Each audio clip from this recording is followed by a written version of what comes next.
Good morning students. 9th वाले बच्चे, सिद्धि हिंदी विद्यालय की इस ऑनलाइन क्लासेस में आपका हार्दिक स्वागत है।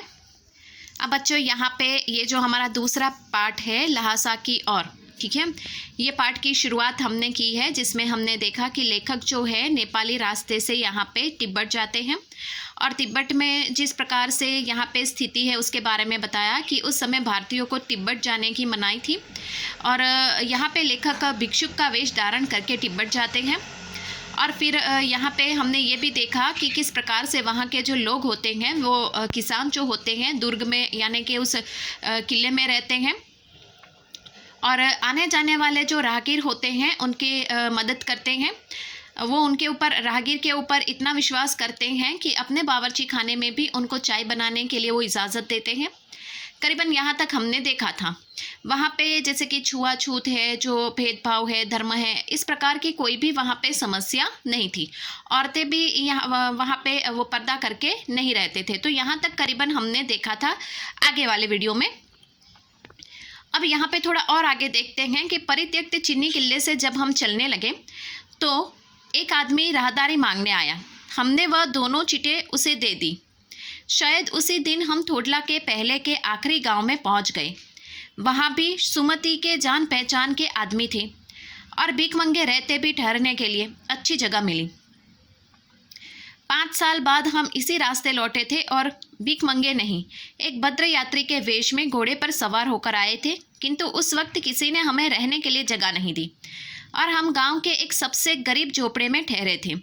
बहुत कुछ लोगों की उस वक्त की मनोवृत्ति पर भी निर्भर है, खासकर शाम के वक्त छड़ पीकर बहुत कम होश हवास को दुरुस्त रखते थे। अब यहाँ पे बच्चों ये बात बताई गई है कि करीबन 5 साल पहले भी यहाँ पे लेखक अपने मित्र के साथ सुमति के साथ आए थे। लेखक के मित्र का नाम है सुमति, ठीक है। अब यहाँ पे जैसे कि तिब्बत की यात्रा करने के लिए गए थे अभी हाल ही में, तो जिस समय वो तिब्बत की दूसरी बार यहाँ पे घूमने के लिए जाते हैं उस समय उनके पास एक आदमी जो है वो आता है मदद मांगने के लिए। वो आदमी जो था जब उसके साथ मुलाकात हुई तब तक लेखक ने बताया कि वो ये थोडला का एक गांव का नाम है, वहाँ तक वो पहुँच चुके थे। ध्यान से सुनिएगा बच्चों, जैसे ही ये यात्रा की शुरुआत होती है तो वहाँ पे उन्होंने बताया कि जो चीनी किला जो दुर्ग था वहाँ से थोड़ा और आगे बढ़े तो वहाँ पे उनके पास एक आदमी जो होता है वो मदद मांगने के लिए आता है। वो मदद मांगने के लिए आता है और यहाँ पे लेखक ने उसकी मदद भी की। इतना ही नहीं, जिस समय उन्होंने उसकी मदद की तब तक लेखक ये गांव जिसका नाम है थोडला वहाँ तक पहुँच गए थे। उनके जो मित्र थे सुमति, उनके जान पहचान के भी काफ़ी लोग वहाँ पे मौजूद थे जो भिख मंगे के वेश में ही ठहरे हुए थे। लेखक ने कहा कि हम यहाँ पे आए हैं तो हमें रहने के लिए यहाँ पे अच्छी जगह इस साल मिल गई है, क्योंकि जब पहली बार 5 साल पहले हम तिब्बत में आए थे उस समय हमें रहने के लिए कोई अच्छी जगह नहीं मिली। क्यों? क्योंकि हम एक अच्छे परिवेश में घोड़े पर सवार होकर आए थे, तो हमारे परिवेश को देखकर लोगों ने उस समय हमारी मदद नहीं की थी और हमें रहने के लिए एक गरीब झोपड़ा दिया गया था। लेकिन अब जब हम भिक्षुक के वेश में आए हैं तो यहाँ पे रहने के लिए लोगों ने हमें अच्छी जगह दी है। तो हो सकता है कि उस समय लोगों की जो मनोवृत्ति यानी उनकी जो सोच है उसके ऊपर भी थोड़ा बहुत आधार रहा होगा कि शायद उनको ये लगता होगा कि हम कौन होंगे, कहाँ से आए होंगे, इसके आधार पे भी हमें रहने के लिए अच्छी जगह ना मिली हो। तो इस प्रकार से यहाँ पे अब तक की यहाँ पे लेखक ने बताया। उसके बाद यहाँ पे एक और बात बताई गई कि लोग जो होते हैं वो शाम को छड़ पीकर बहुत कम होश हवास में दुरुस्त रहते हैं। छड़ यानी एक प्रकार का यहाँ पे जो पेय पदार्थ होता है उसको कहा जाता है, जिसको पीने से यहाँ पे नशा होता है। और लोग वहाँ के लोग जो है ये जो ऐसा जो पीने वाला पदार्थ है उसको पीकर ज़्यादातर वो होशो हवास से बाहर ही रहते हैं। अब थोड़ा और आगे बढ़ते हैं। अब हमें सबसे विकट डांडा थोडला पार करना था। डांडे तिब्बत में सबसे खतरे की जगह है।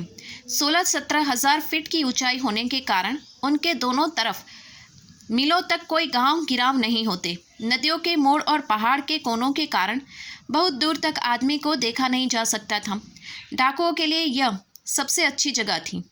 तिब्बत में गांव में आकर खून हो जाए तब तक खूनी को सज़ा भी मिल सकती। लेकिन इन निर्जन स्थानों में मरे हुए आदमियों के लिए कोई परवाह नहीं करता। सरकार खुफिया विभाग और पुलिस पर इतना खर्च नहीं करती और वहाँ गवाह भी तो कोई नहीं मिल सकता। डकैत पहले आदमी को मार डालते हैं, उसके बाद देखते हैं कि कुछ पैसा है कि नहीं। हथियार का कानून न रहने के कारण यहाँ लाठी की तरह लोग पिस्तौल बंदूक लिए फिरते हैं।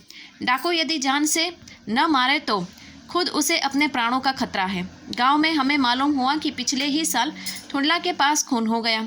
शायद खून की हम उतनी परवाह नहीं करते क्योंकि हम भीख मंगे थे और जहाँ कहीं वही सूरत देखते। टोपी उतार, जीप निकाल, दया दया एक पैसा कहते, भीख मांगने लगते। लेकिन पहाड़ की ऊंची ऊंचाई थी, पीठ पर सामान लाद कर कैसे चलते। और अगला पड़ाव 16-17 मील से कम नहीं था।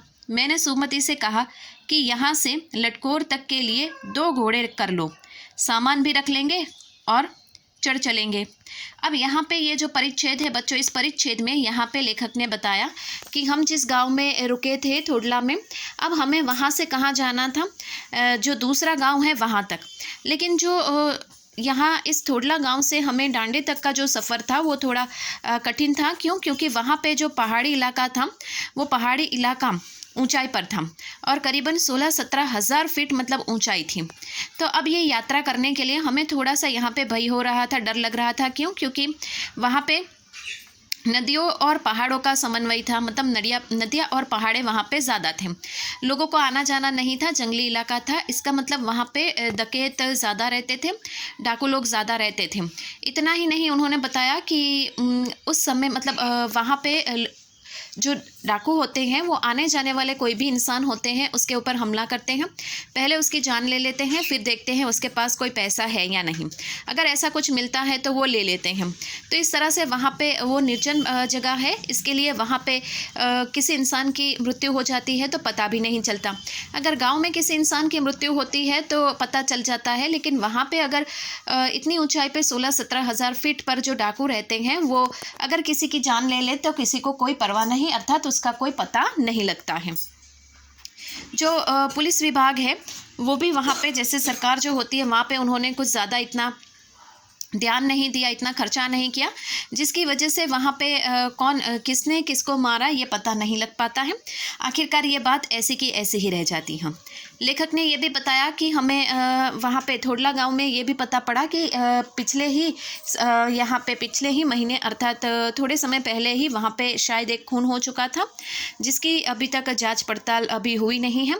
उन्होंने ये भी बताया कि अगर उस रास्ते से गुजरते हुए अगर किसी डाकू ने पकड़ लिया तो यहाँ पे भिक्षुक होने के कारण वो दया दया कह के टोपी उतार के उनसे प्रार्थना करते तो उनको जाने देते। क्योंकि यहाँ पे जो डाकू हैं उनका ये मानना है कि ये जो भिक्षुक वेश में आए हुए ये जो लोग होते हैं वो दरअसल भिक्षुक ही होते हैं और उनको लूटने से उनके पास तो कुछ नहीं मिलता।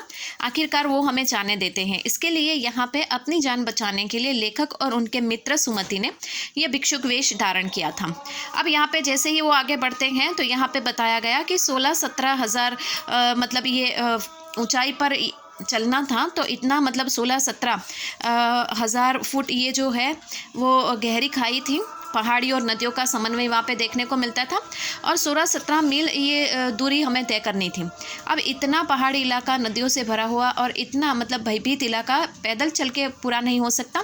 आखिरकार लटकोर तक हमें जाना था, तो उसके लिए यहाँ पे लेखक ने सुमति से कहा कि अगर हमें 2 घोड़े मिल जाए तो हम आसानी से सामान रख कर हम चढ़ सकते हैं और हमें लटकोर की ओर जाने के लिए इसमें थोड़ी सी सहायता मिलेगी।